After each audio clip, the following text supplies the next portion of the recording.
Oi, pessoal, tudo bem? Então, hoje eu vou explicar como fazer os exercícios, ok? Antes disso, aqui na apostila de vocês tem um joguinho para ser feito, né? É um pouquinho chatinho de fazer, porque sozinho é ruim, né? Se você tiver mais alguém para jogar aí na sua casa, porque fazer na escola a gente ainda não pode, né? Porque tem que ter interação, tem que ficar muito pertinho um do outro, né? E a gente ainda não está podendo ter esses privilégios, né? Por conta ainda da pandemia. Como que vocês podem fazer? Recortar vários pedaços coloridos e depois criar um animalzinho nas mesmas cores, sabe? Desse lugar que vocês fizeram essa colagem. E depois você dá para outra pessoa achar. Isso, olha só, a gente pode fazer através disso daqui, ó. Olha aqui que legal. Aqui tem o quê? Um tipo de mariposa, se eu não estiver enganada. Associação simbiótica entre fungo e alga. Não é esse aqui não. Aqui, ó. Ó, nessa imagem aqui, a gente pode ver, olha só. Aqui é uma mariposa, tá? E aqui é outra, certo? E aqui tem uma mariposa branquinha e eu não tô conseguindo... Aquela aqui, ó, outra mariposa, ela tá bem aqui. Quem vocês acham que vai conseguir sobreviver melhor nesse meio aqui? Essa mariposa. Isso é uma seleção natural. As mais adaptadas ao meio conseguem sobreviver. Então, olha a casca dessa árvore aqui, é mais clara, então a mariposa clarinha consegue o quê? Se misturar ela, fica camuflada, né? Então, ela evita com que os predadores consigam achar ela. E nesse tronco mais escuro, a borboleta escura, consegue se camuflar melhor. Isso é uma forma de seleção natural também para determinados ambientes. Os mais adaptados ao ambiente sobrevivem, tá? Então, e isso até os dias de hoje, a seleção natural atua dessa forma, tá? Os mais adaptados ao calor, ao frio, conseguem sobreviver a determinados locais, né? E com isso vai gerando os descendentes mais fortes, adaptados àquele local. Porque se ele já é adaptado, então ele já tem uma mutação dentro dele que faz com que ele suporte esses lugares, que faz com que ele fique camuflado aqui, então ele vai gerar os descendentes, né? De acordo com como ele é, com o seu fenótipo também. Aqui nós temos a conexões, né? Um pequeno textinho. A primeira edição do livro A Origem das Espécies se esgotou de um dia para o outro. Apesar disso, as ideias de Darwin não foram imediatamente aceitas. Então, assim, ele publicou, certo, o livro, e já de início, assim, ele não foi aceito pela sociedade, né? O pessoal falou, esse cara é louco, onde já se viu falar umas coisas dessa, né? Apesar disso, as ideias de Darwin não foram imediatamente aceitas e a leitura dos textos causou muita discussão na área científica e também na sociedade da época. Isso ocorreu porque as ideias de Darwin permitiam compreender que os seres humanos também estavam inseridos no processo evolutivo e teriam ancestrais em comum com os primatas. Então, aí houve uma forma errônea, né, de falar, né, nós evoluímos dos macacos, né? Esse fato, associado a interpretações errôneas do seu texto, era inconcebível para a sociedade conservadora da época. Por isso, Darwin foi muito criticado. Atualmente, as observações de Darwin acerca da seleção natural são amplamente aceitas no meio científico e servem de base para todos os estudos. Então, olha só, se a gente tivesse literalmente evoluído do macaco, o macaco estaria aqui e o ser humano estaria aqui do ladinho dele, entendeu? Então, aqui nós viemos do mamífero, né? Não se sabe qual ao certo, como ele era, como ele agia, né? E a partir de mutações e adaptações ao meio que cada um seguiu, né? Pois o planeta às vezes ainda era todos juntos, os continentes, depois teve a separação dos continentes. Cada espécie ficou acabando isolada de outras partes. A partir daí, novas espécies vão surgindo através de mutações, né? Então, aqui nós temos um ancestral aqui em comum, porém não é um macaco, né? Não é um gorila. Nós podemos ver que os mamíferos, eles seguem uma árvore, ó, cada um segue uma ramificação. E daqui em diante, a gente vai ter outras ramificações também de seres humanos, né? Porque a gente teve os outras espécies, nós somos Homo sapiens, nós temos os Neandertais, por exemplo. Então, a nossa escala evolutiva nunca para. E para a época isso era inaceitável, porque a religião ainda era imposta muito nessa época, né? Você tinha que acreditar daquela forma, senão você era errado. Né? Ainda bem que hoje a compreensão das pessoas, né? E essa parte de julgar, né, pelo que a pessoa acredita ou não, tá bem melhor. Não vou dizer que pararam, pois muita gente ainda julga, né? Mas, de acordo com a ciência, é assim que ocorre. Lembra que eu já falei em outros vídeos, falar que a gente evoluiu do macaco é errado. Nós viemos de um ancestral que não sabemos como era, né? Sabemos que era um mamífero, porém não sabemos como era a sua postura, seu procedimento de caça, de tudo, não sabemos como ele era, tá? Teoria moderna da evolução. Opa, falei exercício, gente, mas tem um texto, tem textos antes, tá? Vai ficar para outro vídeo o exercício, ok?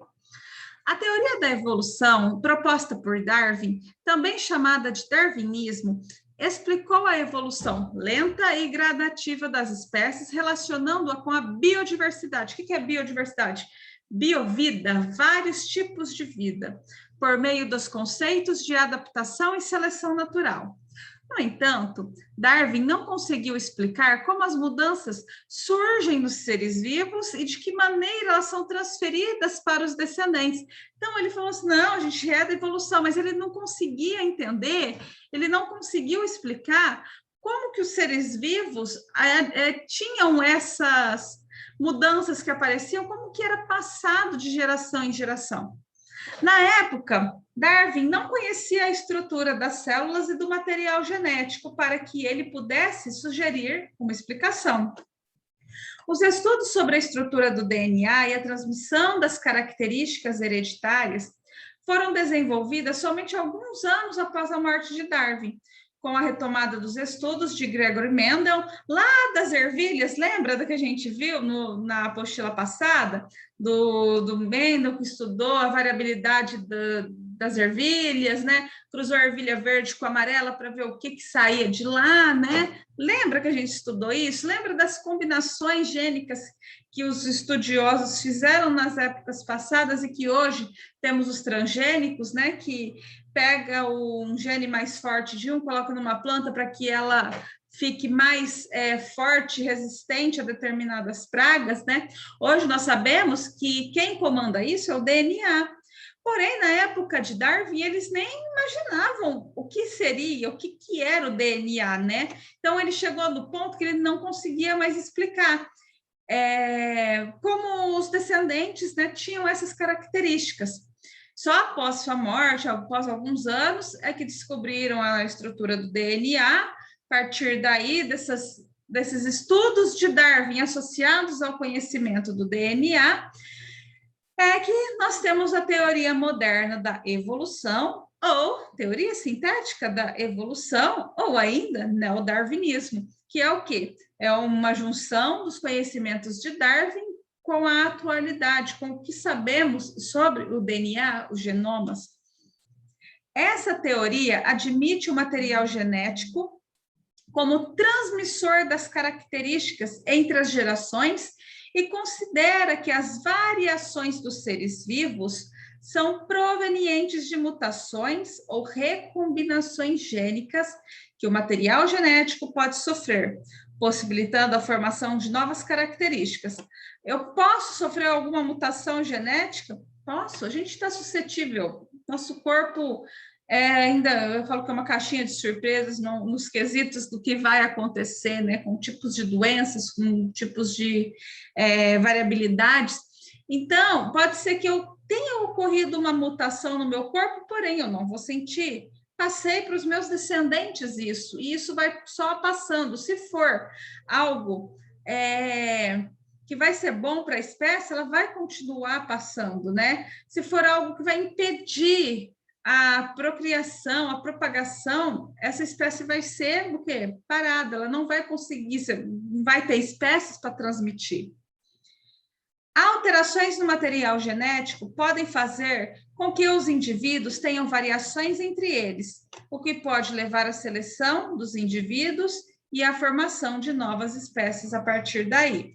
E é aqui que a gente entra na mutação.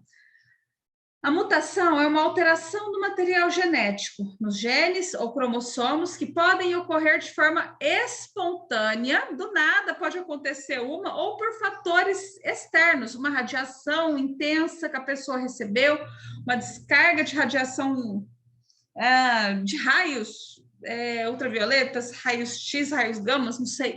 Então, assim, pode ocorrer uma mutação na sua célula. Porque, gente, o câncer, ele é uma mutação. A célula passa a se dividir errado. Então, é uma mutação da célula. Então, para a gente ter uma mutação que possa ser benéfica para o nosso corpo, isso vai ser o quê? Passado para os nossos descendentes, uma hora ele aparece essa mutação. Tanto se for alguma mutação externa, fenótipa, ou interna, genótipa, né? Elas podem provocar diferentes ações no organismo, como desencadear características ruins para espécies, prejudicando seus portadores, mas também vantajosas podem ser algumas, auxiliando a evolução. É sobre essas diferenças expressas pelas mutações que a seleção natural atua. É aí que entra lá, os mais adaptados ao meio conseguem sobreviver, os mais fortes conseguem sobreviver. As características vantajosas fazem com que os seres vivos sobrevivam e transmitam para seus descendentes. No entanto, as características desvantajosas não favorecem a sobrevivência do organismo, que pode morrer e não conseguir ter se reproduzido, né? Então, tem o fim da espécie dessa forma. Mutação com efeito negativo. Em uma espécie de mosca, uma mutação faz com que um dos indivíduos nasça com a asa atrofiada e não consiga voar. Essa característica limita a sua possibilidade de locomoção e de captura de alimento. Além disso, ele provavelmente não conseguirá se reproduzir, né, não passando essa característica para os seus descendentes, ou seja, não vai nascer muitas moscas com asas atrofiadas, porque ele não vai conseguir se alimentar, ele não vai conseguir voar, não vai conseguir ter o acasalamento e com isso gerar descendentes. Mutação com efeito positivo. Uma espécie de bactérias que causa doença em seres humanos pode apresentar indivíduos com mutações variadas. Com a administração de um antibiótico, muitas delas são eliminadas. No entanto, algumas apresentam uma mutação que permitem que sobrevivam mesmo com a ação do medicamento. Os indivíduos que sobrevivem passam a se reproduzir e transmitem essas características aos descendentes. Com isso, o medicamento perde a eficácia para eliminar essa bactéria do corpo, pois a população passa a ser resistente ao medicamento. Sabe quando o médico fala para você assim, ó, toma o antibiótico durante 7 dias, aí chega no 3º dia, você tá bom, você fala assim, vou parar de tomar esse remédio que eu já sarei. O que vai acontecer? Aquelas bactérias que já eram mais fraquinhas, assim, elas morreram. Porém, ainda tinha bactéria no seu corpo. Com a ação desse remédio, elas iriam perder a sua força e iam acabar o quê? Morrendo. O que acontece quando você para de tomar o medicamento? Aquelas bactérias que já tinham a mutação, que era o quê? Como é que fala a palavra? Que conseguiu aqui se manter mesmo com a administração do antibiótico, né? Elas já são mais fortes por conta disso. O que elas vão conseguir fazer? Se multiplicar. Aí elas vão multiplicando bactérias, como elas, resistentes ao antibiótico. Aí você fica doente de novo, toma o mesmo remédio, não faz efeito. porque você não fez o tratamento direito, você não conseguiu acabar com aquelas bactérias naquela época que você já tinha começado o tratamento, e aí só vai medicamentos cada vez mais fortes. E tem bactérias que é resistente a quase todos os tipos de antibióticos. Os cientistas estão lutando contra isso para desenvolver antibióticos potentes que consigam matar essas superbactérias, tá? É a mesma coisa, você está com uma doença viral e toma antibiótico, não faz efeito, não vai virar nada. Você só vai o quê? Matar as bactérias que estão no seu corpo e deixar as mais resistentes que vão conseguir se sobreviver, porque antibiótico é para bactéria, não é para vírus. Então, é isso que a gente tem que ter cuidado com as automedicações, somente o que o médico prescrever. Temos as recombinações gênicas. O que são essas recombinações?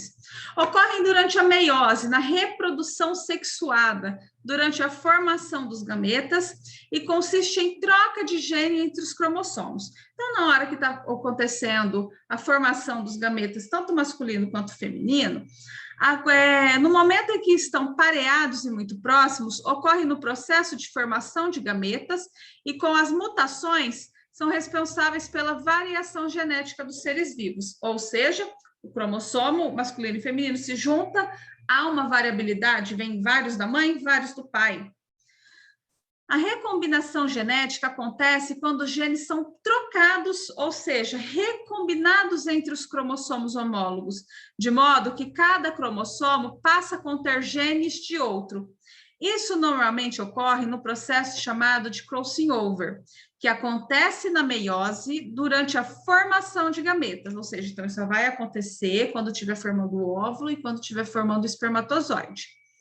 Assim, essa recombinação é transferida para os descendentes, originando a variabilidade genética. Então, olha só, eles trocam, vamos falar assim, eles trocam as perninhas, né?